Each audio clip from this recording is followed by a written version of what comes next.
이게 그 부여가 이렇게 있어요. 근데 그 기록을 보면요, 이 부여는 본래 그 예맥이라는 애들이 살고 있었어요. 예맥.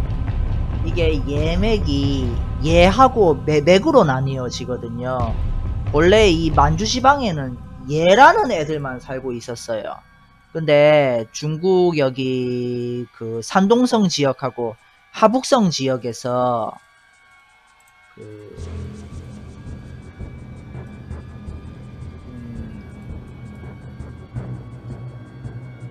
자, 그러니까 제가 그걸 말씀드릴 거예요. 자, 중국 쪽에서 맥이란 종족이 살고 있다가 그 중국의 다른 애들한테 처맞아가지고 이렇게 이동을 해왔어요. 그래서 맥하고 얘가 만나가지고 그 드래곤볼 그 카카로트하고 베시터가 퓨전 하는 것처럼 그 퓨전을 했어요. 그래서 이 예맥이 되거든요. 예맥. 예맥이 돼요.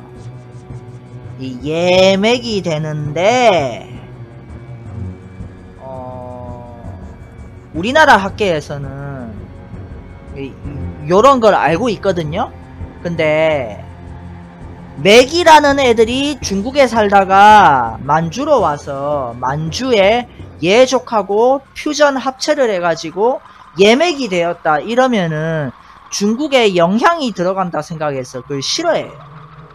그래서 예맥은 그냥 만주에 그냥 원주민이다! 그러고 있어요. 근데 일단 우리 학계에서는 부정하려고 하거든요. 부정하는 대표적인 그 이론이 뭐냐면요, 이 그 중국의 그 진시황 이전 시대의 기록들을 보면 이런 산동성이나 하북성이나 요런 지역들에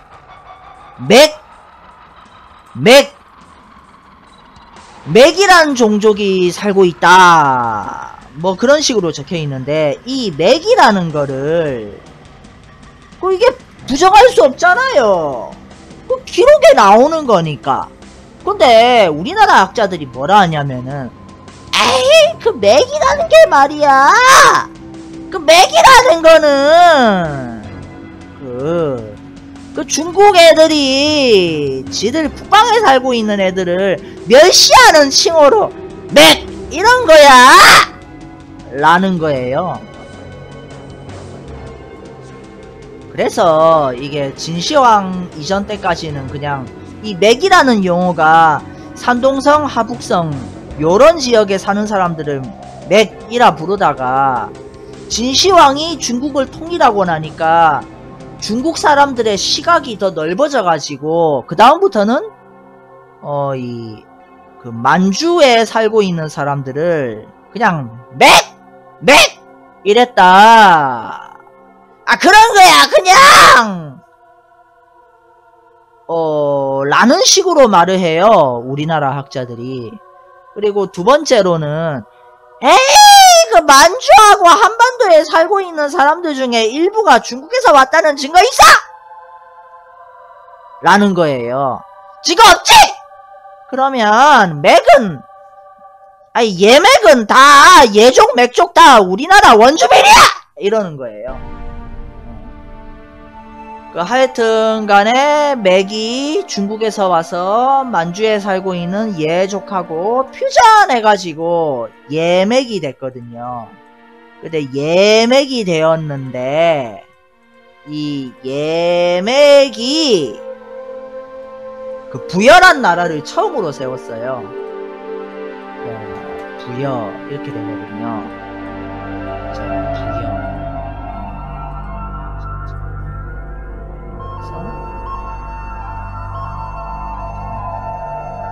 이렇게 부여라고 세웠어요.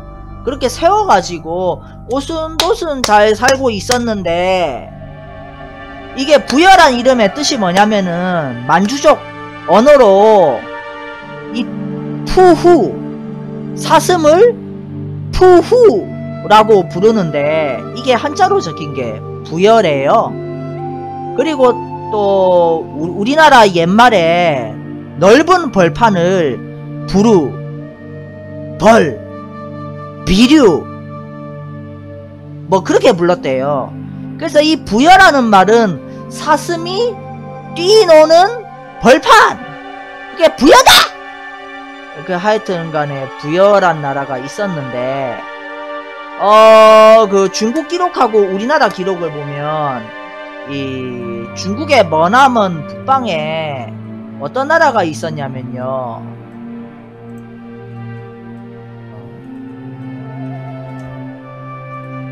중국의 머나먼 북방에 이 고리국이란 나라가 있었대요.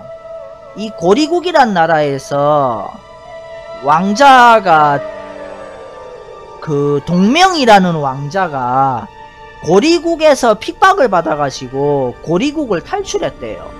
그렇게 오는 과정 중에 엄니대수라고 하는 강물을 건넜대요. 엄니대수.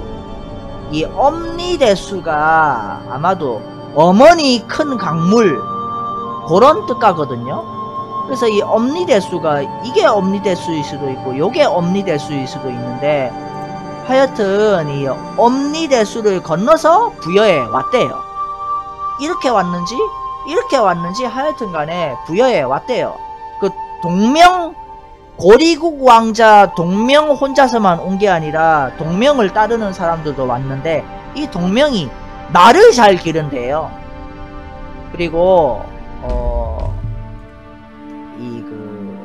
그 동명이 태어났을 때 하여튼간에 말을 잘 기른대요. 그래서 그런 말을 보면 그리고 그 동명의 신화가 나중에 그 부여에서 갈라져 나온 그 고구려 신화에 흡수가 되었거든요. 그 고구려 사람들이 그 부여 시조 동명의 신화를 마치 고구려 시조의 신화인 것처럼 조작을 했는데, 하여튼간에 그 고구려 사람들이 기억하는 부여 시조 동명 신화의 내용을 보면, 이게 동명이 지 아들하고 나중에 재회하기 위해서 그 지 아들한테, 그러니까 동명이 가지고 있는 검이 그 특이한 검인데 검을 두 개로 분리했대요. 그래서 하나는 지 아들한테 주고 다른 하나는 지가 가지고 있어가지고 나중에 서로 만나면은 검을 딱 조합을 해보면 내 아들 맞네, 그런 용도로 검을 분리해가지고 지 아들한테 줬대요. 그러니까 지 아들이 크기 전에 일단 지 아내를, 그러니까 동명이 지 나라를 떠날 때 자기 부인을 데리고 가지 못해서 자기 부인의 아들, 나이가 어린데 그러니까 지 아들한테, 그러니까 지 아들의 이름을 유리라고 부르는데 그 유리한테 전하라고 하여튼 그렇게 검을 두 개로 분리했는데, 이게 검을 그 두 개로 분리해서, 그러니까 이 두 개로 분리했다는 게 이게 그 북방식 청동 단검 문화하고 이게 연관이 되거든요. 이게 그 북방식 청동 단검 문화의 특징이, 이게 검 손잡이하고 검이 서로 분리가 돼요. 그래서 검의 손잡이 따로 만들고 검 따로 만들어서 이거를 조립을 하는 방식이래요. 그래서 이런 그 동명의 신화를 보면 이게 그 북방 시베리아 중앙아시아의 그 청동기 철기 문화 뭐 그런 거하고 관련이 있다 라는 걸 알 수 있다. 그래서 그 그렇게 해서 그렇게 해서 이 동명이 왔어요. 왔는데 부여에 본래 사람들이 살고 있었는데 그 본래 사람들이 살고 있는 부여를 정복을 했대요. 이 부여에는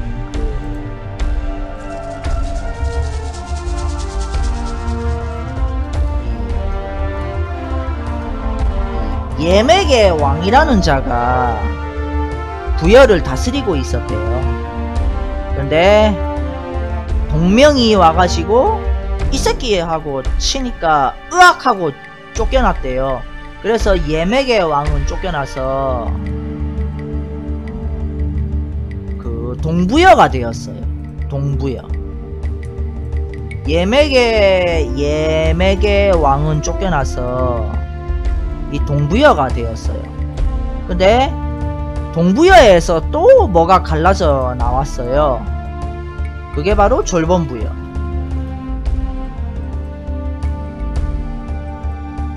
이 졸본부여가 나중에 그 손오부가 되고 이 동부여가 그 계루부가 되고, 그래서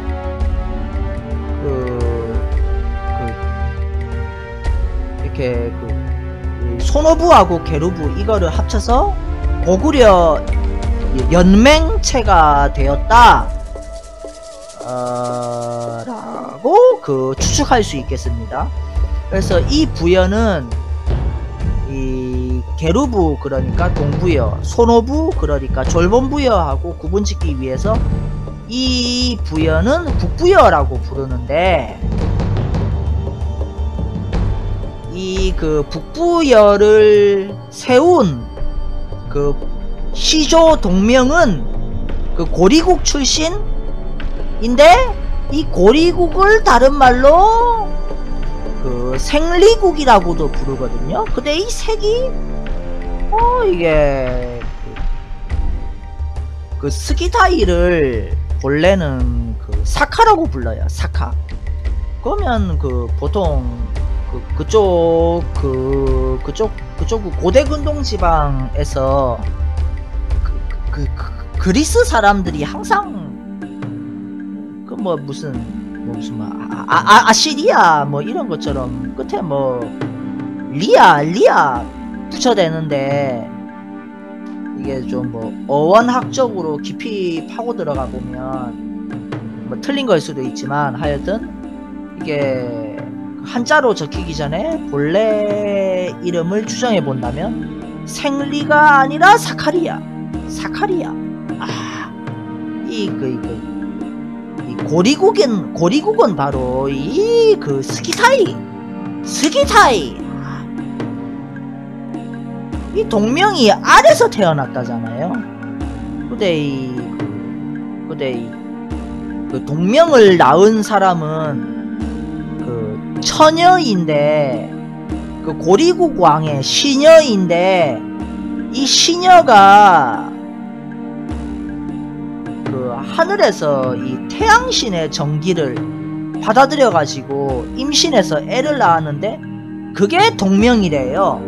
근데 이런 그런 처녀가 태양신의 정기를 받아들여서 애를 임신했다 라는 식의 얘기는 중국의 상나라의 시조 신화하고 관련이 있거든요. 상나라의 시조 설의 엄마가 중국의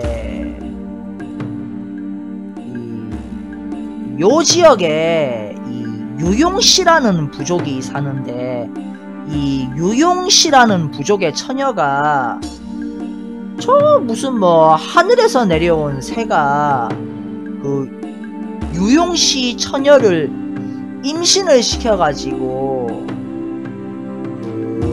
상나라의 시조인 설을 낳았대요. 근데 보통 이런 하늘에서 내려온 자손하고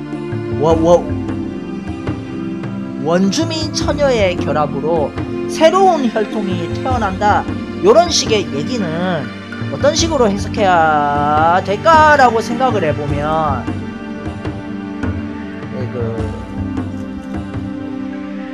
하늘의 자손이 내려온 거예요. 그래서 그 유용시 원주민 처녀를 강간을 해가지고 이게 그 섹스를 해가지고 그 상나라 시조 설이 태어난 건데, 이런 이 하늘의 자손과 유용시 이런 결합,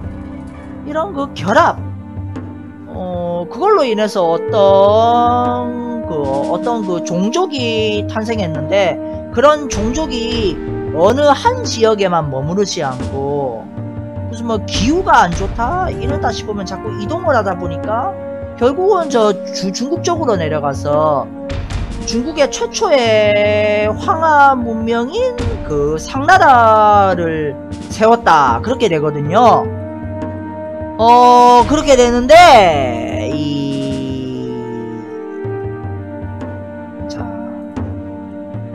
이게 그렇게 되는데, 이게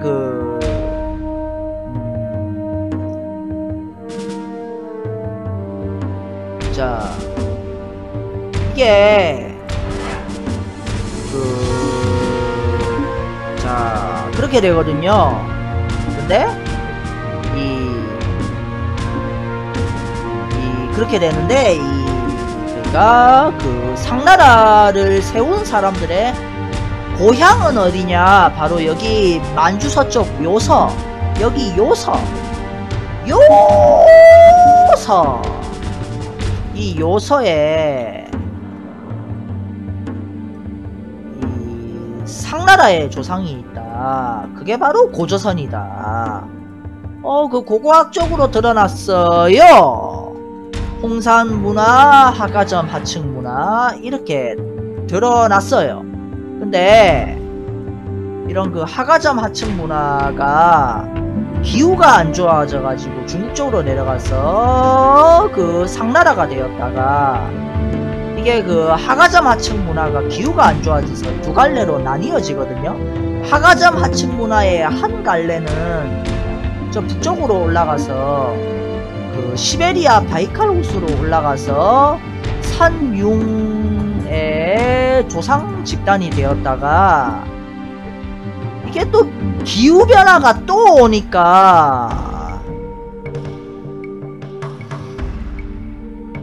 이게 서쪽에서 주나라가 쳐들어와서 그 상나라를 멸망시키니까 이쪽으로 온 거예요. 시베리아 바이칼 호수에 살던 산융도 내려오고, 상나라 사람들도 여기로 일부가 도피해 와서 서로 또 퓨전을 해가지고 산융이 된 거예요. 그래가지고 비파형 동건 문화를 여기서 만드는데, 이게 산융이 부족이 하나가 아니고 이쪽에 산융이 있는데 얘가 총대장이고, 여기에 그 도하라는 애가 있고, 여기에 영지란 애가 있고, 여기에 고죽이란 애가 있는데, 이 네 개를 통틀어서 하가점 상층 문화 이렇게 부르거든요.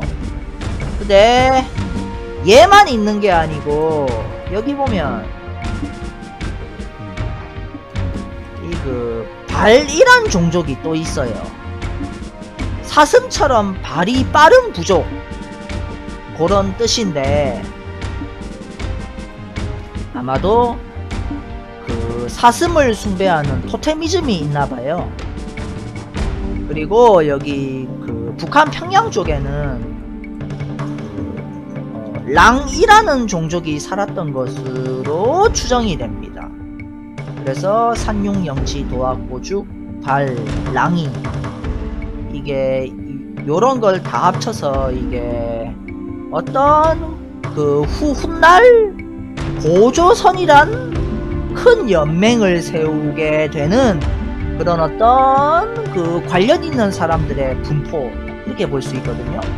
요런 분포로 비파용 동검이 딱 전파가 되는데, 얘들한테만 비파용 동검이 전파가 된 게 아니라 여기 보면 그 숙신이란 부족이 여기 살아요. 숙신 이렇게 살거든요. 그래서 산육영지 도화 고죽 발랑이 숙신, 이런 걸 다 합쳐가지고 거대한 고조선 연맹이라고 볼 수 있는 거죠. 근데 이 그 고리국이라는 게 혹시나 산융의 다른 이름이 아니었을까 추정을 해볼 수도 있어요. 혹시나. 하여튼 뭐가 되었든지 간에 네, 예, 그 편집을 해서 딱 올리면 되겠네요. 이렇게 해서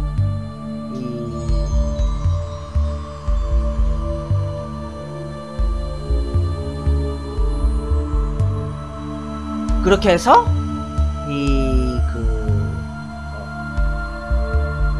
하여튼 이 산융이 고리국인지 아니면 여기에 그러니까 시베리아 바이카로스 쪽에 고리국이 있는 건지, 근데 그 몽골 징기스칸 관련 기록들을 보면 저 시베리아 바이카로스 요런 쪽에 무슨 그 코리 그런 걸 족장의 이름이나 부족의 이름으로 쓰는 종족들이 있는 것 같다 해요. 그런 걸 생각해 본다면 고리국이라는 거는 시베리아 바이카로스에 있던 나라 이름으로 볼 수도 있지 않겠는가 라는 생각이 듭니다.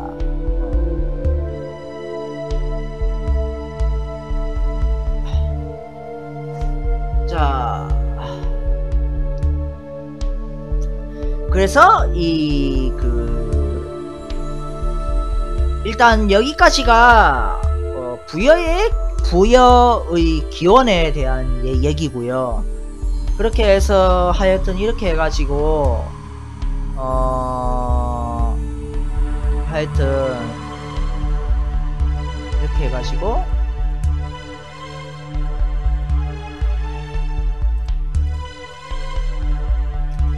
자, 그러면 이게 고고학적으로 검증이 그러니까 북부여, 졸본부여, 동부여 이럴 때 일단 그 동부여나 졸본부여의 고고학적 문화에 대한 거는 일단은 잠시 접어두고 그 북부여의 고고학적 문화에 대해서 한번 살펴봅시다. 그러니까 그 동명이란 집단이 이렇게 왔을 때 그 동명 집단이 스키타이족이라면 쳐들어오자마자 바로 어떤 문명을 바로 세우기는 힘들단 말이에요. 어떤 접전이란 이런 게 있을 수도 있으니까. 그래서 여기 자 처음부터 구성을 해봅시다.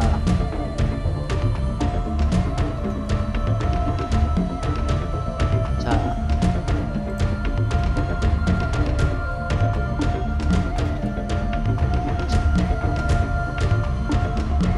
이 부여라 하면 자꾸 혼동이 되니까 예맥이라고 할게요.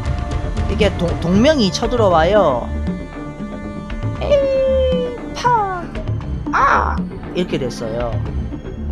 근데 동명이 여기 머무려고 하니까 예맥 애들이 치열하게 저항을 해가지고 일단 여기에는 멀티를 세워둬서 차츰차츰 발전을 시키고, 일단은 주요 어떤 본거지, 군영 이런 거는 어디에 뒀을 거 아니야. 여기다 두지 않았을까. 여기에다가 이렇게 딱 두고 여기는 멀티 이렇게 본다면은 이게 고고학적으로 이 멀티에 해당하는 지역은 길림성, 유수현, 노아심 고분으로 고고학적으로 발굴이 되었고요. 이 처음에 설치된 이 본영 여기에는 어떤 고고학적 문화가 발굴이 되는가? 요녕성, 서풍현, 서차구 고분이 발굴되었습니다. 이 요녕성, 서풍현, 서차구나 길림성, 유수현, 노아심이나 이 위만조선 이런 그 위만조선 이 위만조선의 고고학적 무덤 이걸 다 살펴보면요 나무광 무덤이에요. 나무광 무덤. 원래 고조선 사람들은 그 탁자식 고인돌을 무덤으로 쓰거든요. 아니면은 돌로 곽을 만들어 가지고 땅을 파서 그 안에다가 돌로 곽을 만들어서 거기다 사람을 묻어요. 이게 돌을 숭배하거든요. 돌을. 이 예맥 쪽 그러니까 예맥 쪽은 탁자식 고인돌 혹은 돌로 곽을 만든 무덤 이런 걸 보면 알 수 있듯이 돌을 숭배합니다. 삼국유사에 보면 그 동부여의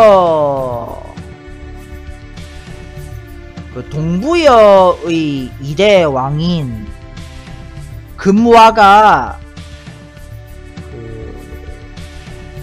그 바위 밑에서 깨어났대요. 근데 그 개구리 인간이랍니다. 이게 그 왜 하필 개구리인지 모르겠지만 개구리 그게 그냥 개구리도 아니고 금개구리래요. 금개구리. 그게 왠지 모르겠지만 일단 그 청동기, 개구리, 그리고 돌 이 세 가지를 예맥 쪽은 그 신에 관련된 걸로 숭배를 했다. 근데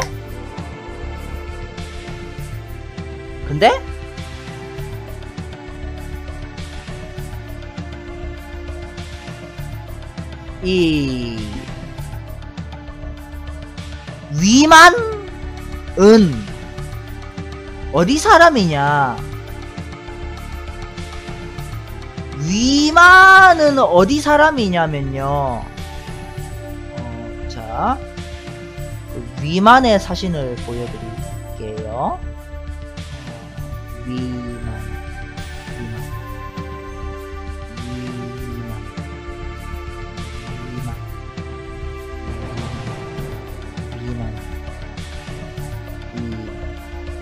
위만은 어디 사람이냐면 중국 연나라 사람이거든요. 근데 중국 연나라 사람이라고 하면 우리가 꼭 자꾸 중국 사람이라고 생각하잖아요. 근데 중국 사람이라면은 말이죠, 상투를 틀고 고조선 옷을 입고 고조선으로 온다? 뭐 고조선의 아부를 떨려고 그런 걸 수도 있지만은 고조선 왕이 그게 아부 떠는 건지 아닌 건지 알아볼 수 있는 눈이 있을 거고, 근데 위만이 오니까 고조선 왕이 위만을 박사로 임명을 했대요. 그리고 규를 하사했대요. 이 박사라는 거는 말이죠, 나중에 고대 삼국시대의 박사하고는 그다지 관련이 없고, 이 위만이 임명받은 박사라는 거는 이게 제후를 뜻하는 거예요. 제후. 그 증거로 규를 하사했다는 게 그거거든요. 아니, 중국 사람한테 제후 자리를 책봉해준다는 건 말이 안 되거든요. 게다가 고조선 왕이 위만을 변방 수백 리를 다스리는 왕으로 책봉을 했대요. 그런 거를 보면은 이게 고조선하고 혈통적으로 관련이 있는 사람인 것 같은데, 일단 연나라 사람이라는 거 보면 일단 이 연나라, 이 춘추 전국 시대 당시에 이 연이란 나라는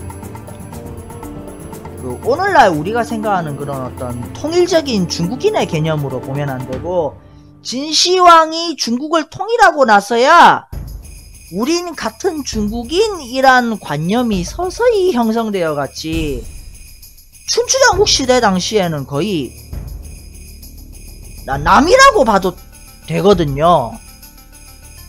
뭐 무슨 뭐 후대 기록에 뭐라 말하는지는 차치하고서 일단은 뭐 거의 남이 아니었을까. 그렇게 본다면 이 연나라, 이런 그 연나라고 하는 거를 구성하는 종족들은 앞서 말했듯이 그 이게 연나라 본토는 이 베이징에 있어요. 근데 이 연나라도 기원을 거슬러 올라가 보면 유용시하고 관련이 있거든요. 그러니까 그 상나라의 조상인 유용시하고 그 관련이 있고, 또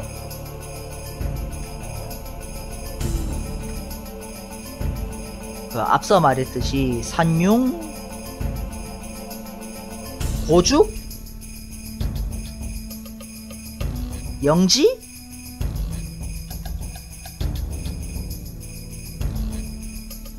그리고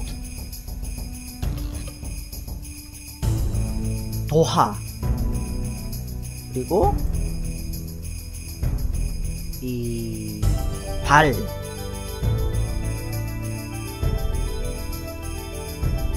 그리고 그 고대 중국 기록 산해경에 보면 이 여기 이쪽 지역에, 그러니까 하북성하고 산동반도의 딱 중간 지역인 이쪽 지역에 맥이라고 하는 종족이 무려 나라를 세웠대요. 맥국이라는 나라를 세웠는데 이거를 연나라가 쳐서 멸망을 시켰대요. 그래, 흡수를 시켰대요. 그래서 연나라가 진시황 때 당시에는 연나라의 영토가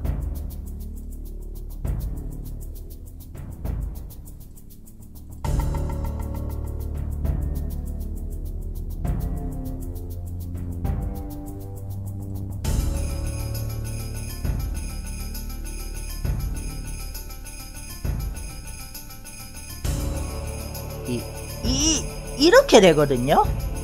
이거를 합쳐서 연나라 이렇게 부르는 거예요. 연나라.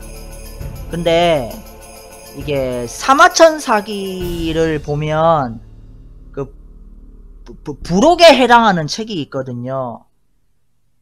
뭐 화식지란 책이라든가 뭐 그런 걸 보면 이 연나라라는 게 나라 이름으로 불리기도 하지만 요런 넓은 구역을 뜻하는 넓은 지역 이름처럼 쓰이기도 해요.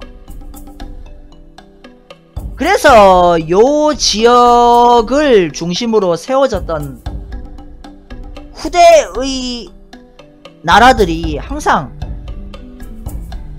연이라고 하는 거를 나라 이름으로 쓰거든요. 뭐 삼국지 시대의 공선시도 그랬고, 그 고구려 미천왕 때에 그 모용선비라는 종족도 연나라를 세워가지고 요렇게 영토를 넓혔어요. 그리고 국호를 연이라고 했죠. 그래서 위만을 연나라 사람이라고 하면은 그 위만이 언제 된 사람이냐면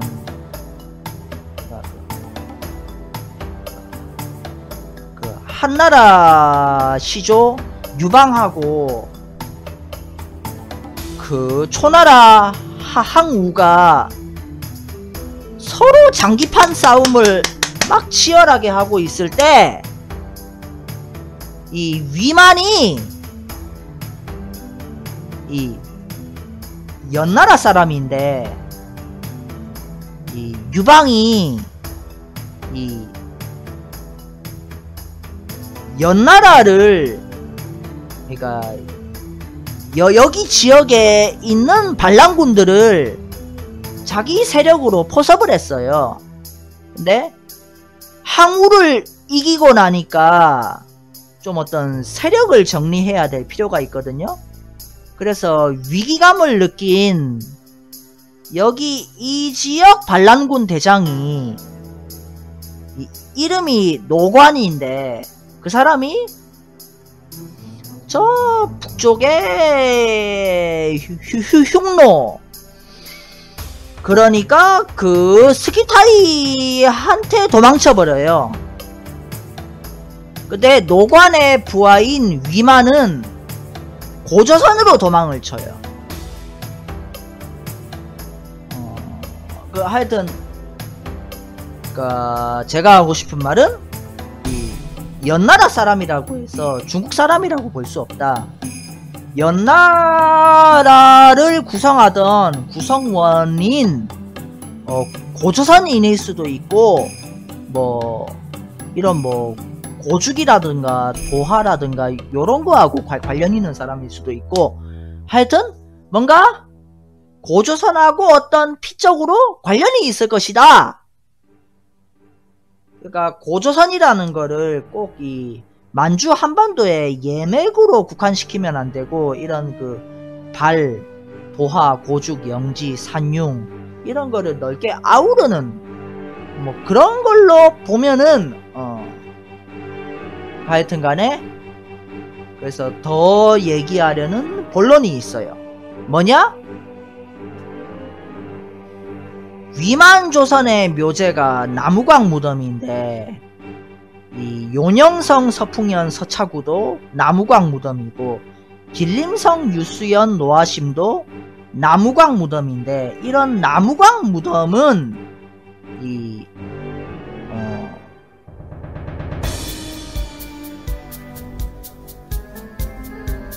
갑자기 기억이 안 나네.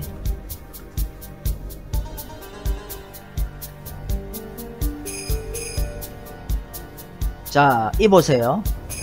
자, 나무광 무덤을 덧널 무덤이라 부르거든요. 이 덧널 무덤. 널 무덤은 나무관이에요.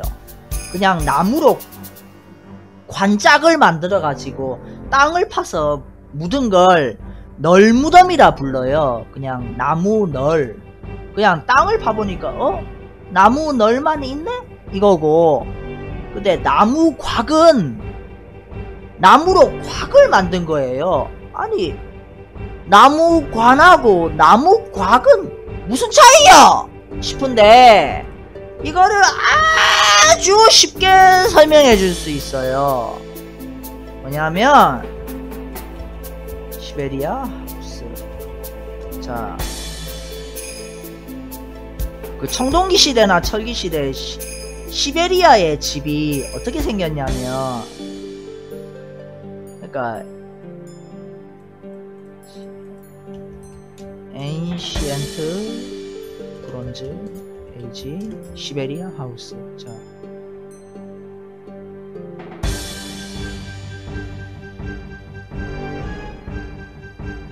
자, 대충 말하자면 요런 거, 그러니까 나무 곽, 그러니까 왜, 자, 그림으로 그려. 자, 이게 나무 곽. 그러니까 이 나무 곽이라는 건 뭐냐? 땅을 파서 나무 곽을 묻은 게 아니라 땅 속에다가 큰 나무 곽을 만들어 놓은 거예요. 그걸 보면 마치 이게 지하에다가 그 사람이 또 살 수 있는 공간인 그 나무 판자 집을 만든 느낌이거든요. 이런 나무들을 따다다다닥 조립을 해가지고 뭐 이렇게 만든 느낌이 난단 말이에요. 그래서 요런 식의 집은 저 북방 시베리아 스키타이족들이 쓰는 집인데, 그런 나무광 무덤. 자 여기 보면 중국과 남부 시베리아의 스키타이, 몽골 초원지대와 유럽에서 나무광 무덤에 기원이 있다네요. 근데 중국 산동반도 신석기 시대에도 나무광 무덤이 있어요. 기원전 4000년경에. 이게 그러니까 기원전 4000년부터 이미 뭐 시베리아 쪽이나 중앙아시아 쪽 사람들이 중국 산동반도로 왔을 수가 있고, 하여튼간에 이 위만조선도 나무광 무덤이고, 요녕성 서풍현 서차구, 길림성 유수연 노아심, 이게 다 나무광 무덤인데, 이런 거는 다 어떤 북방으로부터의 영향이라고 볼 수 있겠다.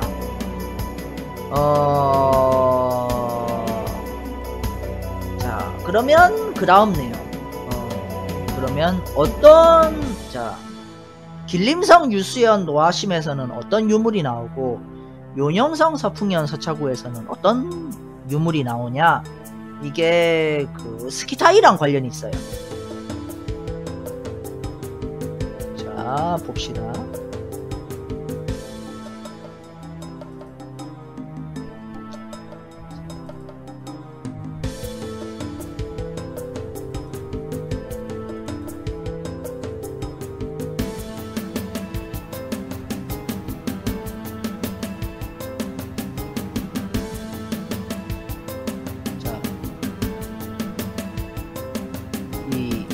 일단은 요녕성 서풍현 서차구 무덤은 기원전 150년이거든요. 기원전 150년부터 요녕성 서풍현 서차구가 시작이 됩니다. 기원전 150년. 근데 위만조선 시작이 기원전 190년이거든요. 근데 중국이 위만조선을 흉노의 왼팔이라 불렀어요. 흉노의 왼팔. 그러니까 스키타이의 왼팔이란 건데, 그럼 스키타이가 시베리아 쪽에 있으니까 이렇게 위만조선까지 길게 뻗어 있다는 말이죠. 그럼 위만조선이 흉노의 왼팔이 될 정도라면 중간에 뭔가 이어주는 세력이 있었다는 뜻이 되거든요. 그것이 바로 요녕성 서풍현 서차구다. 그래서 위만조선이 먼저 왔고, 그 다음에 기원전 150년에 이런 위만조선하고 스키타이를 이어주는 요녕성 서풍현 서차구가 등장을 했다. 그래서 이 부여시조 동명이 예맥 쪽을 정복을 해서 차차 부여, 그러니까 북부여를 형성해가기 시작한 때는 기원전 150년부터라고 볼 수 있겠습니다. 그래서 이 위만조선이 처음에는 중국의 한나라의 요동군, 중국의 한나라의 식민지인 요동군하고 손을 잡았거든요. 요동군에 쫄개짓을 했는데, 그 위만 이 사람은 영원히 중국에 쫄개를 할 사람은 아닌 거예요. 뭔가 고조선 피가 흐르고 있으니까 그래서 이 위만조선이 초기에는 중국을 통해서 선진 문물을 받아들이다가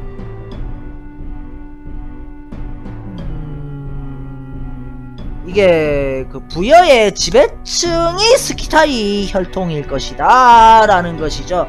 하여튼 위만조선이 처음에는 중국 쪽으로부터 선진 문물을 받아들이다가 나중에는 흉노의 왼팔이 돼서 스키타이 쪽으로부터 더 발달된 문물을 막 받아들여오는 거죠.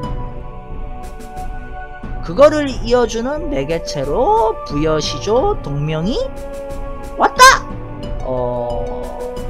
그래서 부여시조 동명에 해당될 것으로 제가 추정을 하는 이 학설을 처음 생각해낸 사람은 제가 최초인데, 이 요녕성 서풍현 서차구에서 발굴되는 유물들을 보면 스키타이에서나 나오는 유물들이 나와요. 이런 그 유니콘이 팍팍팍팍 쪼고 있어요.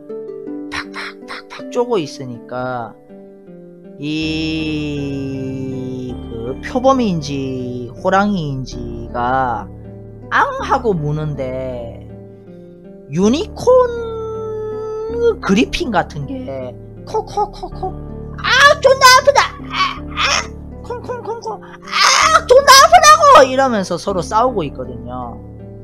근데 요런 식의 두 마리 동물이 서로 치열하게 투쟁을 하는 이런 동물 투쟁 무늬 스타일의 이런 그 벨트를 장식하는 이런 벨트 장식이 스키타이 사람들이 잘 쓰는 거예요, 이런 거를.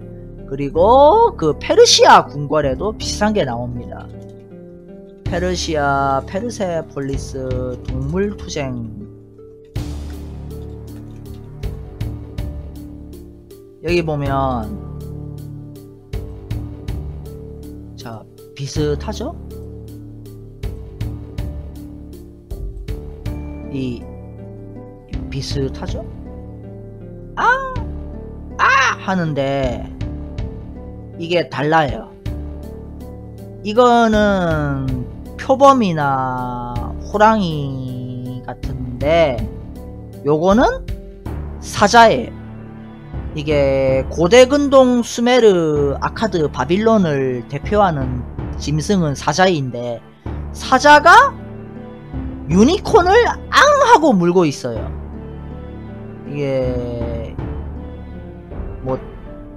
이게 어떤 뭐 페르시아 신화에서 어떤 상징적인 게 있을 거니까 이런 게 있는 것 같은데 일단은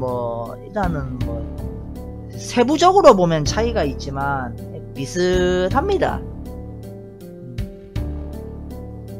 그러니까 이런 해석을 하자면은 그냥 막 갖다 붙이기 식으로 한번 해석을 해보자면 이 사자는 그 고대 근동의 힘을 상징하는 거고 이 유니콘은 이 그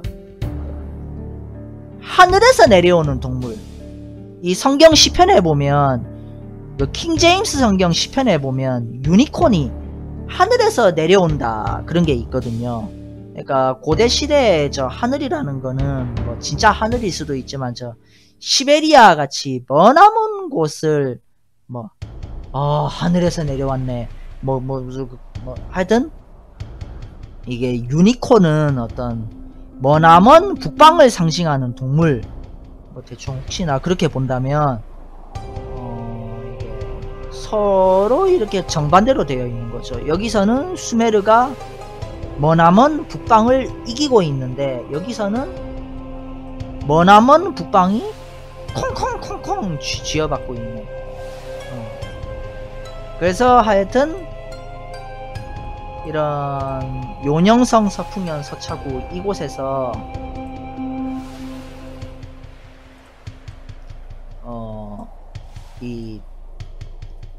저런 게 출토가 된다. 이게 출토가 된다. 그리고 또 다른 게 또 출토가 되었어요. 어떤 거냐면 이거 말고, 자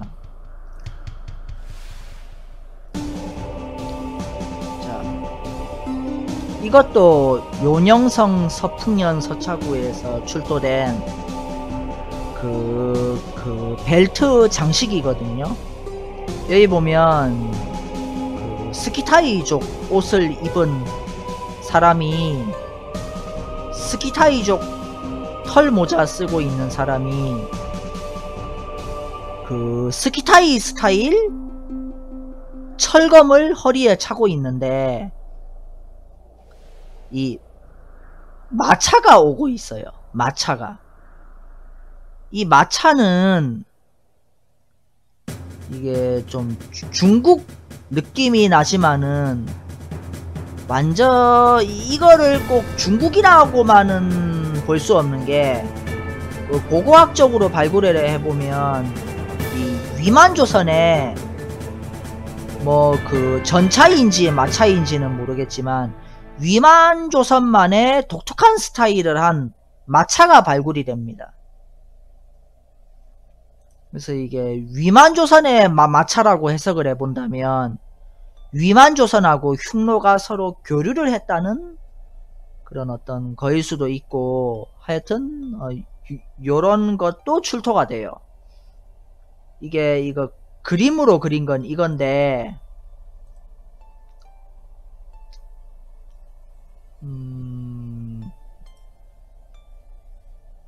이게 어딨노 그게.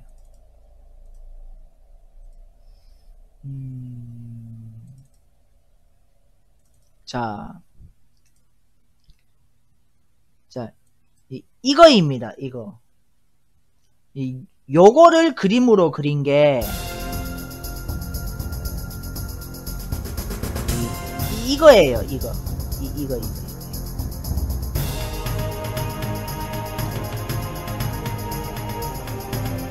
자,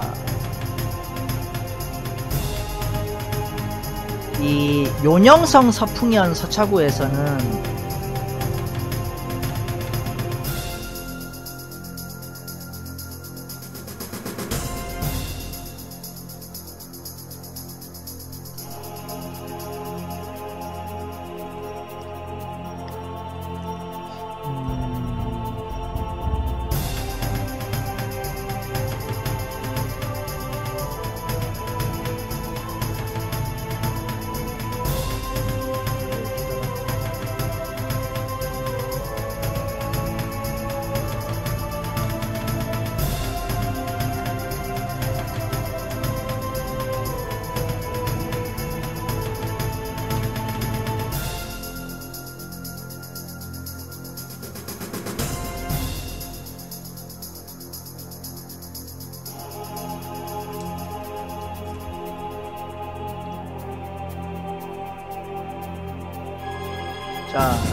이 요녕성 서풍현 서차구에서는 이렇게 그 스키타이 스타일 철검이 발굴이 됩니다.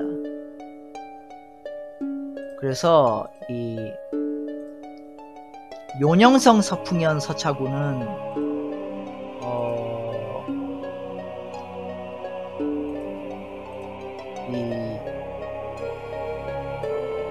그 스키타이족하고 관련이 있다.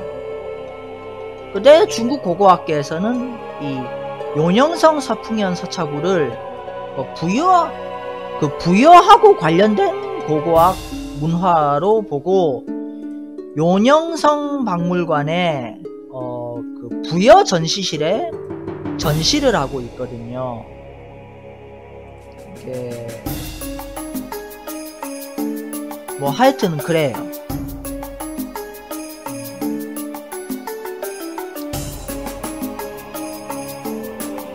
자, 그러면 길림성 유수현 노아심에서는 어떤 게 발굴이 되냐? 이 길림성 유수현 노아심은 제일 오래된 이 연대가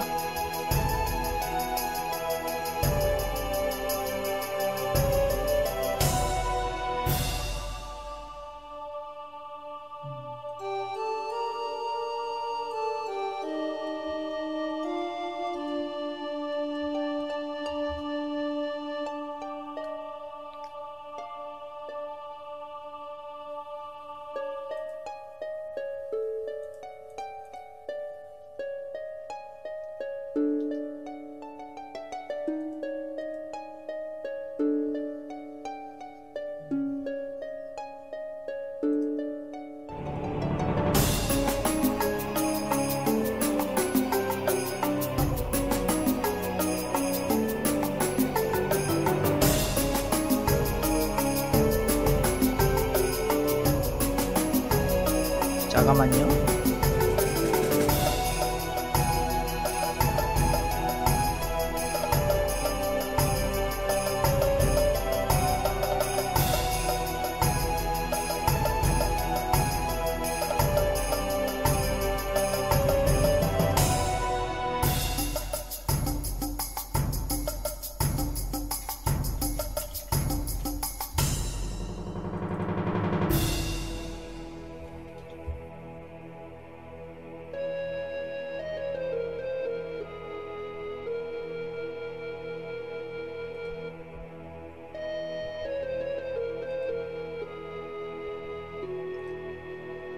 자, 이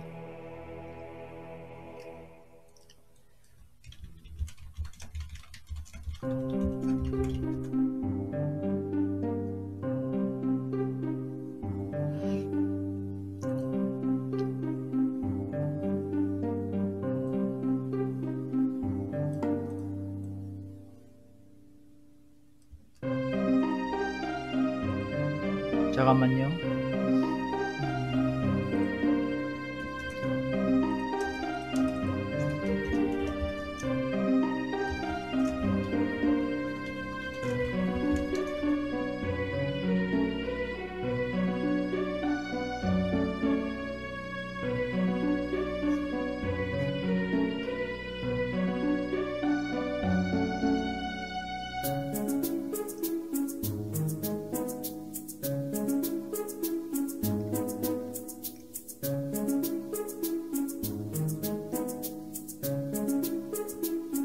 이게 정확하게 딱 말해야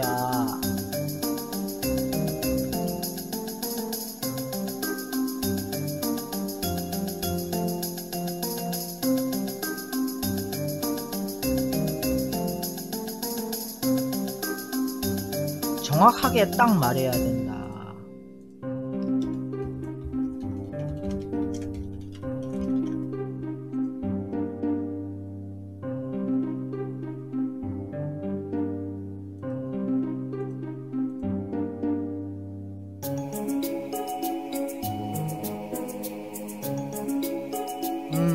자, 길림성 유수연 노아심은 일단은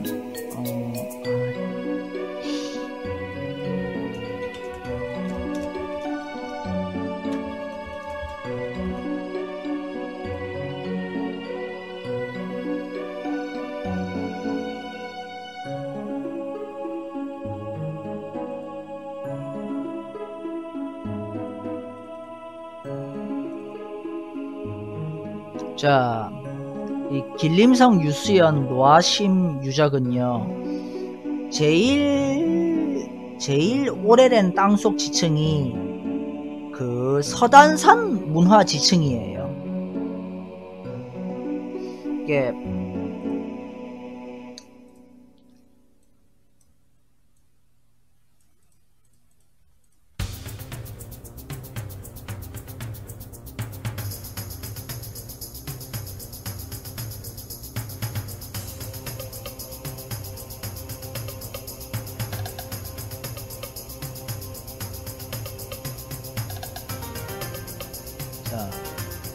서단산 문화.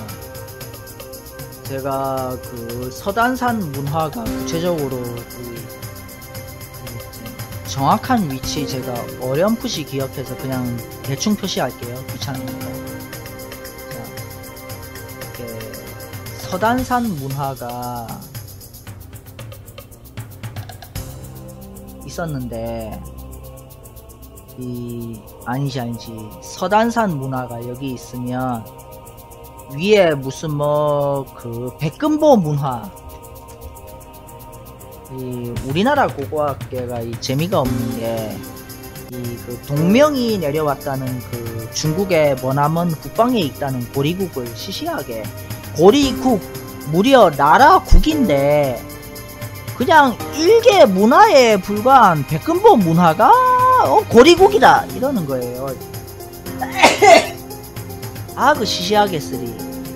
하여튼 백금보 문화 주민이 내려와서 서단산 문화가 되었는데, 이 그 서단산 문화 사람들이 살다가 나중에 어찌 되었는지 모르겠는데 이게 막 세월이 흘러서 하더니 막 먼지가 쌓이고 흙이 쌓이고 막 홍수가 나서 물이 쓸려오더니 뭐 무슨 뭐 흙으로 덮고 모래로 덮고 이러면서 지층이 높아져 가지고 위에 층에서는 이제 부여와 관련된 문화 지층이 시작이 되는 거예요. 그 지층이 언제부터 시작이 되냐면, 일단 더 어떤 고고학적 발굴을 해봐야 더 뭔가 더 확실하게 밝혀질 것 같지만, 일단은 그 중국의 역사에 대해서 먼저 알아야 됩니다. 자, 중국의 역사. 자, 봅시다.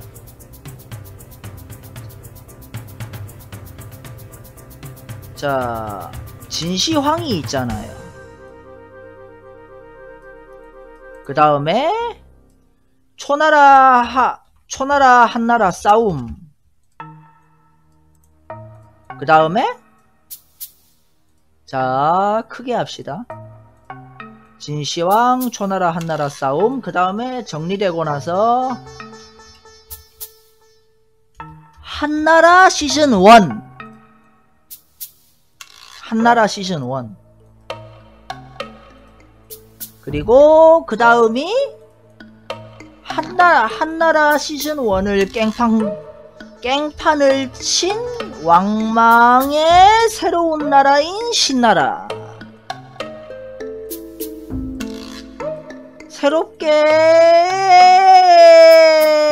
새로운 신나라 세웠다가 신나게 망했고, 왕망의 신나라 다음에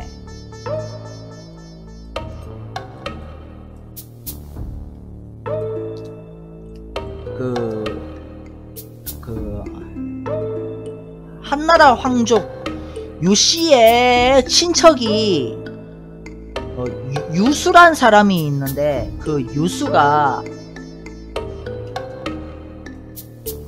내가 한나라를 다시 세우겠다 해가지고 다시 한나라를 세웠어요. 그 사람을 광무제라고 부르고, 광무제가 세운 새로운 한나라를 한나라 시즌2. 근데 학계에서는 이 한나라 시즌1을 전한이라 부르고, 광무제의 새로 세운 한나라는 후한 이렇게 부르죠. 이게 이 길림성 유수연 노하심 고분은 이게 한나라 시즌2, 그러니까 후한 시대에 해당하는 고고학 문화예요. 근데 부여는 한나라 시즌2보다 시즌2보다도 더 전에 있었잖아요. 그러면 그 앞서 말했다시피 용영성 서풍현 서차구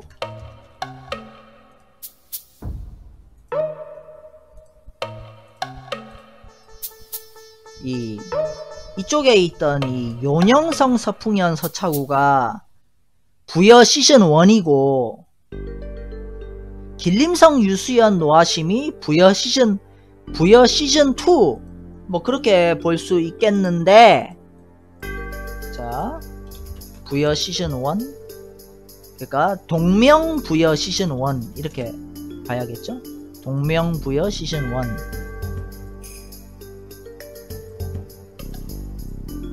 이 한나라 시즌 2 때가 동명 부여 시즌 2.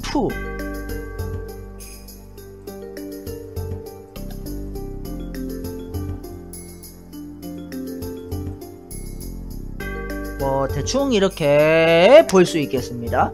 그러면 길림성 유수연 노아심 단계는 이미 부여, 그러니까 스키타이 계통 지배층, 그러니까 그 동명의 가문이 이 좀 나라를 좀 많이 다스리면서 중국 한나라와 많이 교류도 하면서 좀 중국스러운 느낌이 많이 가미가 된, 그러니까 좀 문명다운 느낌이 나는 그런 상태가 된 게 길림성 유수연 노하심 단계라고 볼 수 있겠는데, 그러면 길림성 유수연 노하심 단계의 유물들을 보면 좀 뭐랄까 스키타이 느낌보다는 약간 스키타이 느낌은 약간 드는데 좀 세련된 문명 느낌이 드는 유물들이 출토가 됩니다. 요런 게 출토가 되죠. 이런 금장신구, 이렇게 붉은 옥이 주렁주렁 달려있는 금장신구, 이런 그 은재 기물 이런 게 출토가 됩니다. 예. 자, 그리고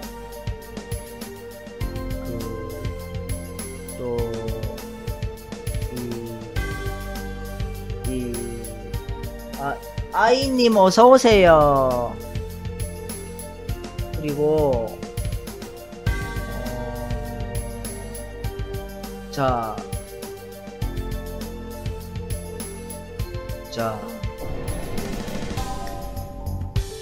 이것도 길림성 유수연 노아심에서 발굴된 이게 금동으로 된 그 패식인데요. 뭔가 벨트에 붙이는 걸 수도 있겠는데, 아니면 뭐 이마의 뭐 머리띠에다 부착하는 건 아니겠지? 하여튼 요런 게 나옵니다. 날개가 달린 말이 히히히히 거리면서 하늘을 날고 있는데, 이게 부여 사람들이 그 고대 중국 기록 삼국지 동의전 부여편을 보면 부여의 시조 동명은 하늘의 자손인데다가 말을 엄청 잘 길렀고, 그래서 그런지 부여 사람들도 말을 잘 길러요. 그래서 또 그 반은 농사 짓고 반은 목축을 하는데, 반은 유목민족 느낌이 나고 반은 농경민족 느낌이 나는데, 이게 그 스키타이 계통 지배층하고 예맥 쪽 원주민이 결합을 하니까 반농 반목 그렇게 된 게 아닐까 싶어요. 이거 보면 기마민족 느낌이 좀 나요. 뭔가 용맹하고 활기찬 이런 그 말을 숭배하는 문화. 그래서 이런 걸 보면 스키타이 느낌은 약간 나면서도 뭔가 중국 수준의 세련된 문명이 되어가는 그 부여의 모습을 볼 수 있겠습니다.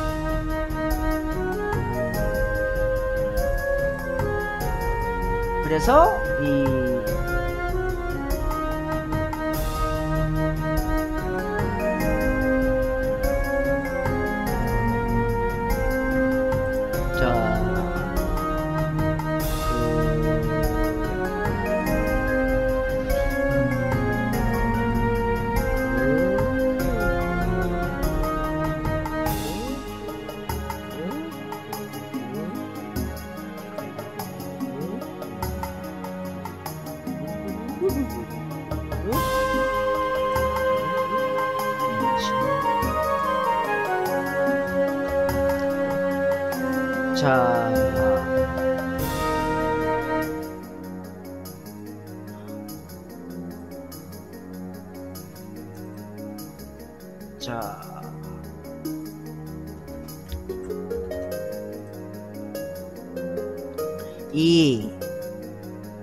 그래서 그러면 부여가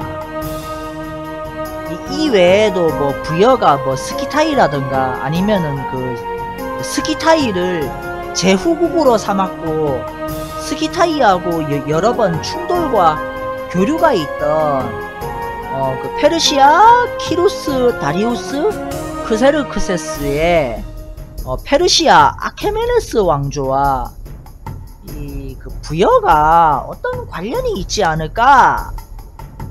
관련이 있는지 없는지는 확실하게 알 길은 없지만은 일단은 그 추정을 해보면요, 일단 그 페르시아 키루스 왕실은 유대인을 굉장히 잘 대해줬거든요. 뭐 유대인이 솔로몬 성전을 짓도록 그 재정적으로 많이 도와주고, 또 페르시아 크세르크세스인지 아르타크세르크세스인지는 모르겠지만 이 페르시아 왕의 왕비가 유대인일 정도로 이 페르시아 왕실에 유대인의 피가 섞여 들어갔단 말이에요. 게다가 그 페르시아의 제후국 중 하나로 스키타이가 들어간 걸 보면 페르시아 아케메네스 왕실하고 스키타이 간에 서로 교류가 있었고, 페르시아 아케메네스 왕조가 기원전 4세기에 그리스 알렉산더의 침공으로 멸망을 당하고 말았지만, 이게 그 스키타이족이 살고 있는 저 시베리아 중앙아시아로 그 페르시아 왕족이 도망을 갔다면은 도망을 갔다가 뭐 이게 그 목의 혈통만, 그러니까 이게 도망갔는데 페르시아 공주가 도망을 간 거예요.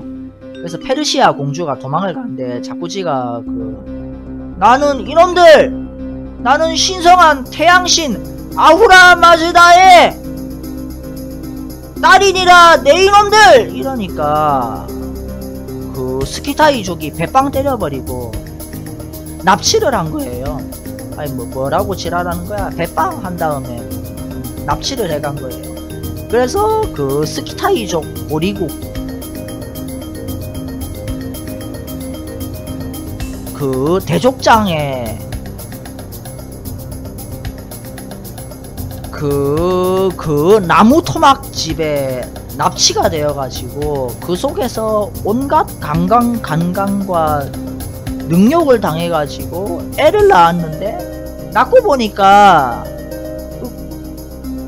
그 스키타이 고리국 왕이 이게 태어난 애를 가만 보니까 이건 내 아들이 아니다, 이거는 우리 원수인 이 페르시아의 더러운 핏줄이다, 이 죽여버리고 말 것이다! 하고 죽여버리려고 하는데 옆에 있는 족장들이 아니 되옵니다 폐하 아니 되옵니다. 왜 아니 된단 말이냐. 페르시아 아케메네스 왕실은 이 태양신 아우라 마즈다의 신성한 은총을 받은 가문인데 함부로 해했다가는 하늘의 진노를 받게 될 것이옵니다. 닥치거라 이놈들! 예! 하는데 그때 하늘의 번개가 꽈르륵 내리치기가 하늘이시여 죄송합니다 하면서 살려준 거예요.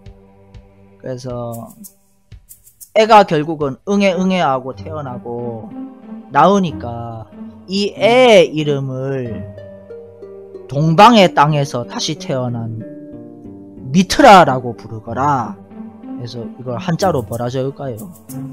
그 동명이라 적거라 이래가지고 동명 이렇게 되었나? 하여튼 간에 뭐 그렇게 돼서 이게 그렇게 그 고리국의 왕자로 살게 된 동명이 이게 점점 장성하면 장성할수록 활을 퓨 쏘니까 백발백중인 거예요. 그리고 말을 잘 기르는 거야. 이게 말을 잘 기르는 거하고 활을 잘 쏘는 거는 그 스키타이족이라면 당연한 건데 문제는 이게 너무 천재라서 그 스키타이 왕이 이거 내 아들들한테 대족장 자리를 대칸 자리를 줘야 되는데 이놈이 이놈을 어디 머나먼 곳으로 내치면 어떨까 싶어. 그게 이게 그 스키타이족을 보면요 좌현왕 제도 우현왕 제도가 있고 또 좌현왕 우현왕도 마치 지들이 그 비서들처럼 거느린 왕들이 많아요. 그래서 그런 식으로 그 고리국 왕자 동명은 그러니까 스키타이의 왕자인 동명은 이 머나먼 곳의 비왕으로 내쳐지지 않았을까. 그렇게 해서 비서왕 그러니까 비왕 그렇게 해서 비왕으로 내쳐진 동명이 내가 내쳐지다니 이건 말도 안 돼. 이건 말도 안 된다고. 내가 내쳐지다니 했다가 여기서 여기로 오니까 여기 살고 있는 애들은 완전 미개한데 뭐 어떤 의미에서 미개하냐면 날카로운 청동당검 만드는 기술을 모르는 거예요. 근데 오니까 내가 전차 만드는 법을 가르쳐 주겠다. 내가 비파용 동검 이봐봐라. 내가 발명한 비파용 동검이다. 어떤 느냐 하니까 이럴 수가 해가지고 여기서 그러니까 아까 말했던 하가점 상층 문화 그러니까 산융 고죽 영지 도화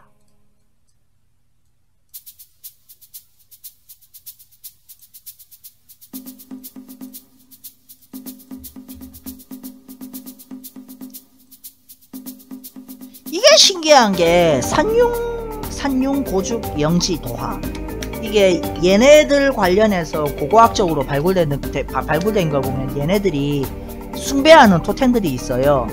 뭐 사슴 토템도 있고 돼지 토템도 있고 늑대 토템도 있고 뭐 개 토템도 있고 호랑이 토템도 있고 말 토템도 있고 그래요. 그래서 얘들이 나중에 그 중국의 산동반도에 이게 중국의 그 춘추시대거든요. 춘추시대. 이거 춘추시대에 그 제나라고 하는 나라가 있는 거예요. 제나라. 이 제 나라의 임금이 환공인데 이 그 환공이 그 당시 중국은 춘추 시대라서 이 그 중국의 주나라가 아유 병신이 돼버려가지고 이 중국에 있는 수많은 족장들을 통솔을 제대로 못하는 거야. 그래서 이 그 제나라 환공이 쉥! 이 새끼들이 해가지고 기강을 잡기 시작했어요. 일단 먼저 기강을 잡으려고 하니까 이 그 제나라가 거지인 거예요. 거지. 이게 좀 무역을 하는 법을 잘 몰라. 이게 제나라 군주 환공이 임금이 되고 나니까 나라에 재정이 부족한 거예요. 아, 재정이 부족한데 이거 어떠지 하는데 이게 중국이 중국이 말이죠.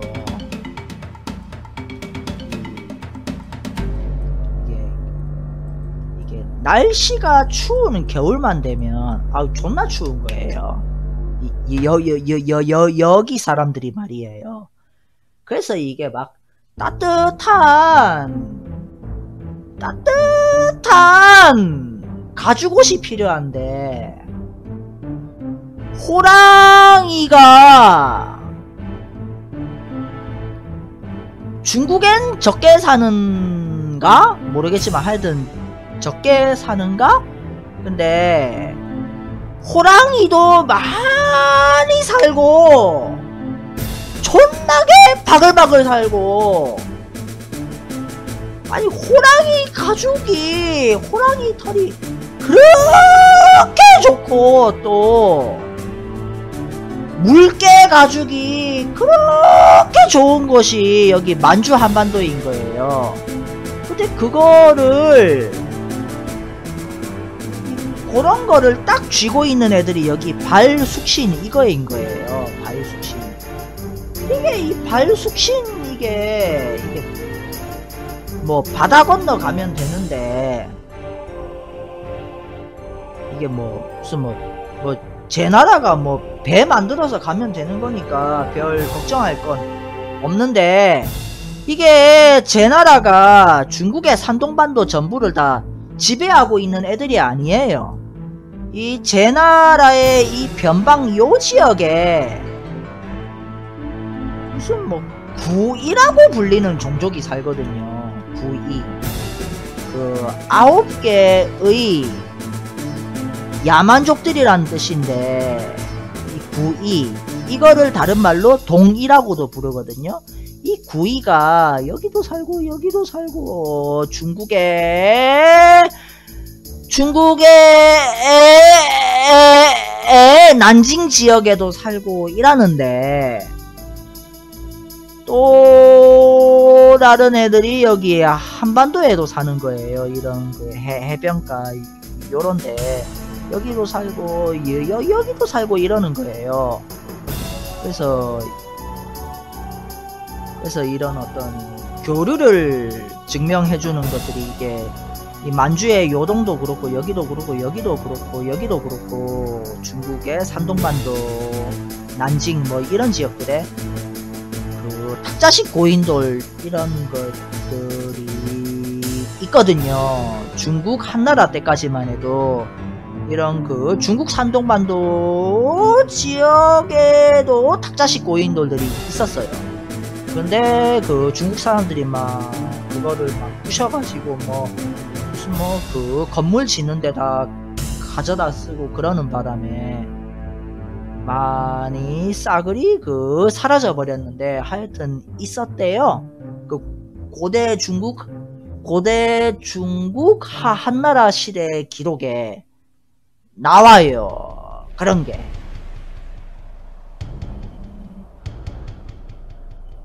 하여튼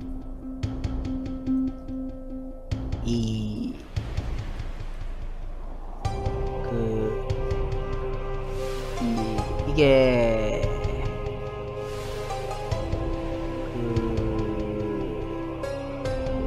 학자식 고인돌을 왜 지었는지는 모르겠지만 하여튼 그렇고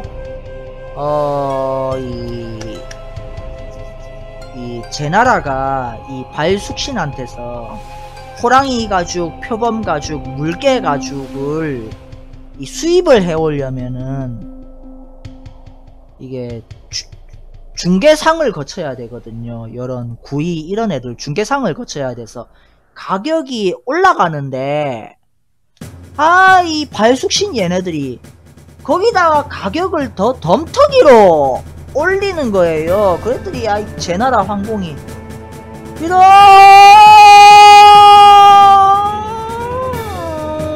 호랑이 새끼들을 봤나 물개 새끼들을 봤나 이러니까 그 제나라 황공의 책사인 관중이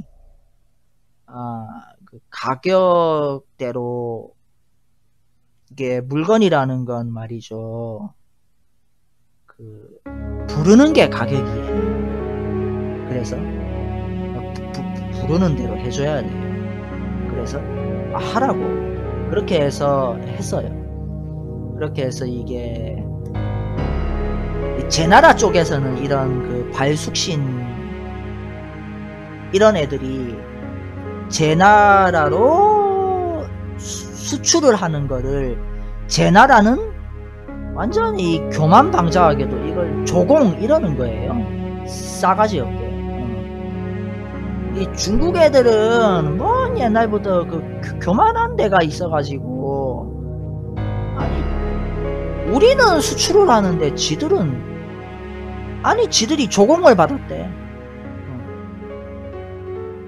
그래서 그런 어떤 그 형식 그런 걸 존나 지켜야 돼. 지들만 예의를 아는 문명이고 나머지 사방은 다 야만족이야 이러고. 그래서 하여튼 이 제나라가 이 발숙신하고만 무역을 한 게 아니고 여기 보면 남쪽에 5월도 있거든요. 5월. 그 당시에는 그 같은 중국이란 인식은 개 좆도 없어서 5월 거의 남남이었어요. 5월 해가지고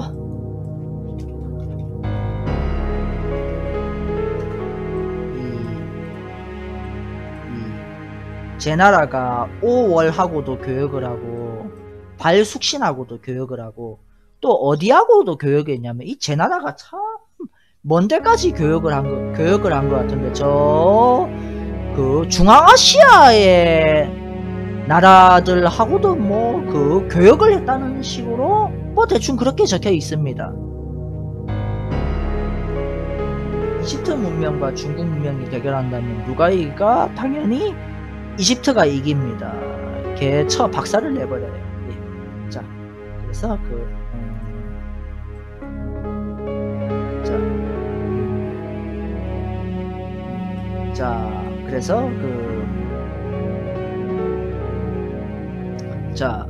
그래서 이 5월 해서 제나라가 이 국가의 재정이 풍족해집니다. 그래서 국가의 재정이 풍족해지니까 존나 신난다. 전차대 존나 생산해다. 존나 생산을 해요. 그래서 해버려요. 그래서 산융, 영지, 도하 뭐 요런 애들이 순식간에 복속을 당해버려요. 그래서 제나라 형님 죄송합니다.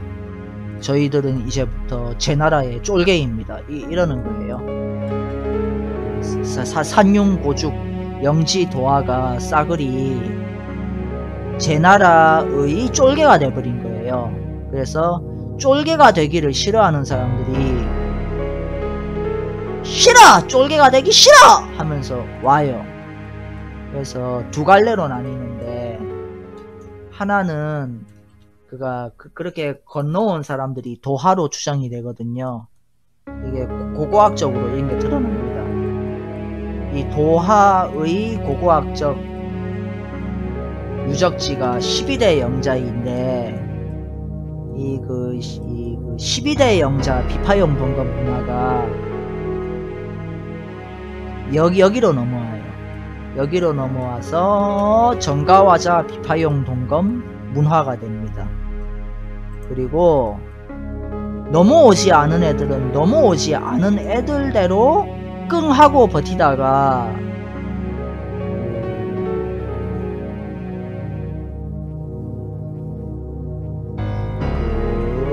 삼관전자 비파용 동검 문화가 돼요. 삼관전자 비파용 동검 문화. 무슨 이쪽 애들은 막 끝에 그 아들 자를 자꾸 붙여요. 뭐 12대 영자, 정가화자, 지가 영자, 대전자, 자꾸 그 아들 자를 존나 자꾸 붙여대는 게 자 하여튼 삼관전자 그 삼성전자가 아닙니다. 그 삼관전자 비파용 동검 문화, 정가화자 비파용 동검 문화. 요 애들이 사마천 사기에는 뭐라고 나오냐? 동호 이렇게 나오는데 이 그 삼관전자하고 정가화자가 사마천 사기에는 동호 이렇게 나오는데 삼국지 동이전에는 조선으로 나와요. 조선. 따당. 이 조선이 얼마나 대단한 나라였냐면 이 연나라하고 호각으로 겨루어 가지고 서로 남자답게 평화협정을 맺습니다. 근데 평화협정을 맺고만 끝냈느냐? 그게 아니고 사마천 사기에 따르면은 이 연나라가 동호한테 그러니까 조선한테 왕족 징계를 인질로 보낸 거예요. 하여튼 이 조선이 대단했습니다. 근데 방심하면 안 되는데 결국은 징계를 돌려보내주고 나니까 징계가 고조선의 장점 단점 이런 거를 싸그리 배워와가지고 완전 그 제키찬 성룡이라도 된 것처럼 야 타타 해가지고 지도에서 슥싹 지워져요. 그렇게 해서 연나라가 이렇게 됩니다.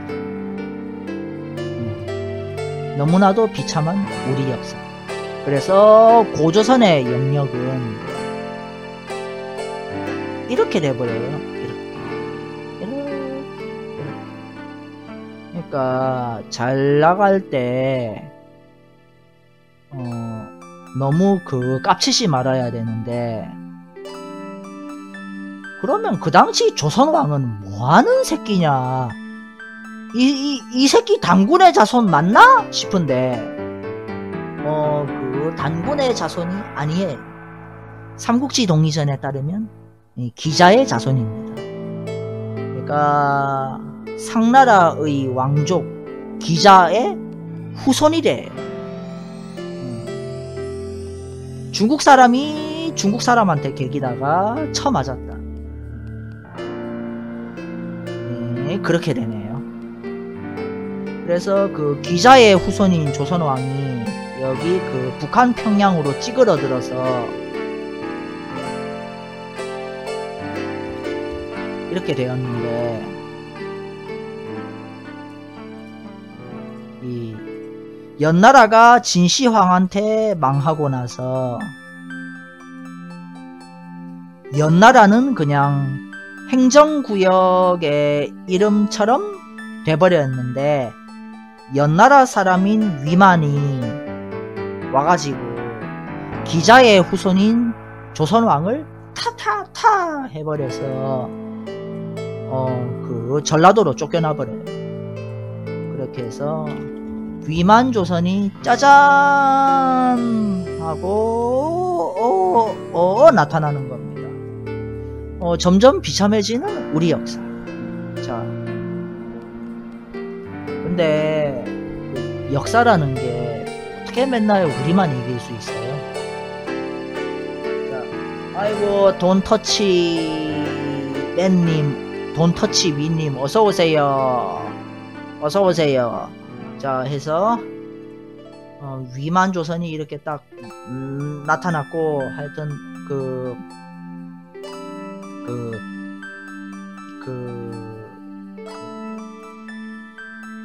그렇게 해서 하여튼 그랬고,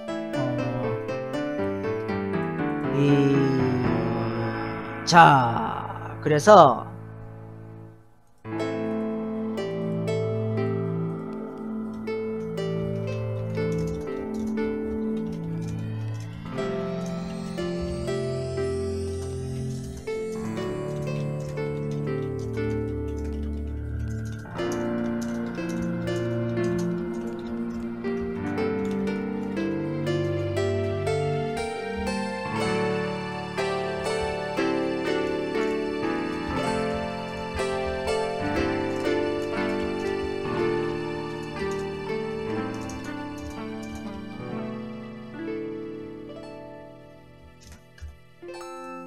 자, 그래서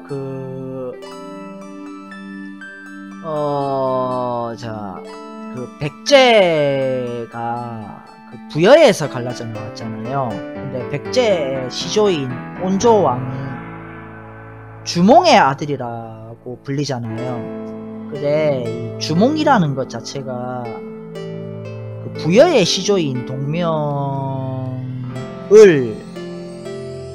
마치 고구려 시조인 것처럼 조작을 한 거거든요.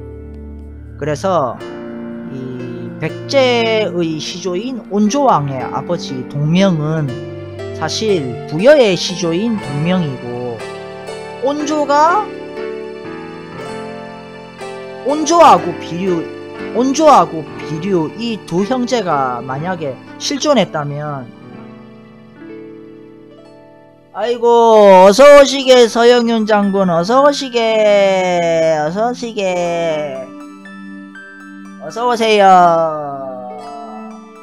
어서오세요. 예예, 어서오세요. 자,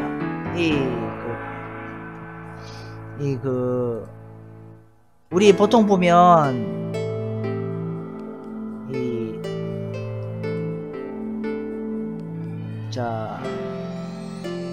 비류 온조의 아버지가,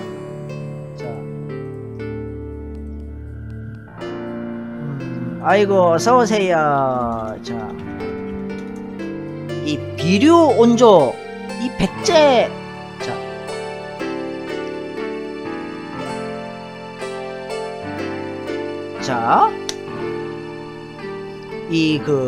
그래서 이 비류 온조가 부여의 시조인 동명의 두 아들인데, 이 두 아들이 대충 위만조선 시기에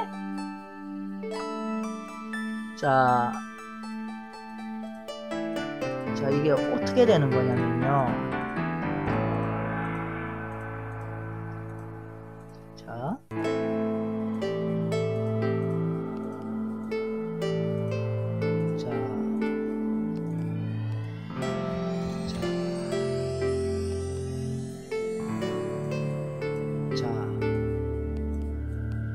부여의 시조인 동명,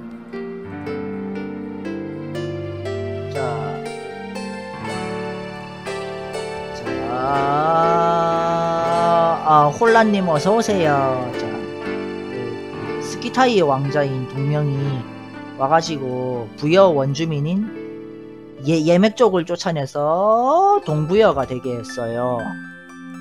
그리고 동명이 북부여를 세웠어요. 근데 동명의 아들인 비류 온조가 대략 위만조선 시기쯤에 무슨 이유인지 몰라도 내려온 거죠. 그래서 뭐 한강 유역으로 내려왔다.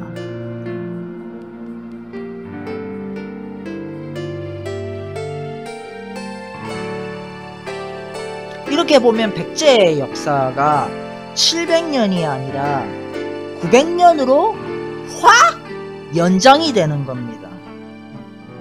자, 그러면 이 백제가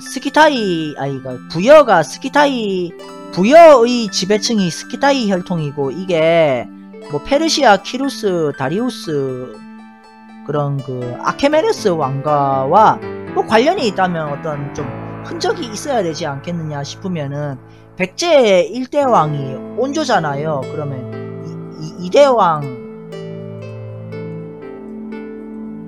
자, 다루, 기루, 게루, 초고, 구수, 사반 이렇게 되는데, 그 다음 왕들이거든요. 근데 다루는 다리우스하고 발음이 비슷하고, 기루는 키루스하고 발음이 비슷하고, 게루는 게로라고도 하는데, 이 게로가 일본 서기를 보면 가수리라고 부른다고 말해요. 이거를 가수리.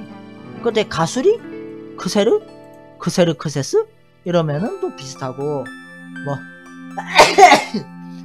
그 가수리까지는 좀 그렇다 치더라도, 일단 다리우스, 기루, 키루스 이거는 좀 신기하잖아요. 뭐 초고, 구수 이런 것도 약간 우리 말은 아닌 것 같거든요. 이게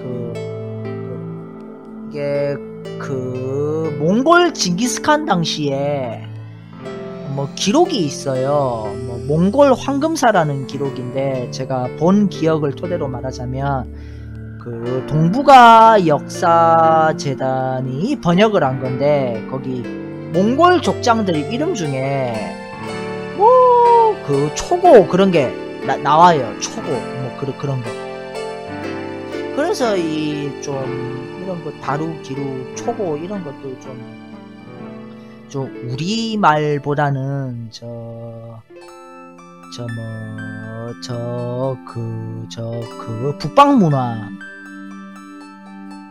북방 문화하고 좀 관련이 있지 않겠나. 머나먼 북방을 통해서 그런 어떤 유입이 되지 않았겠는가. 예.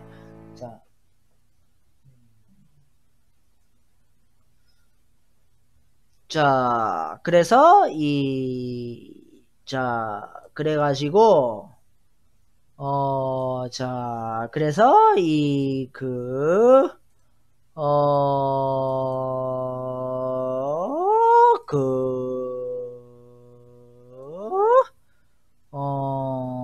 그래서 일단 이렇게 간단하게 부여의 기원에 대해서 살펴보았습니다. 자, 목이 아파서 잠깐 쉬는 시간을 가지도록 하겠습니다.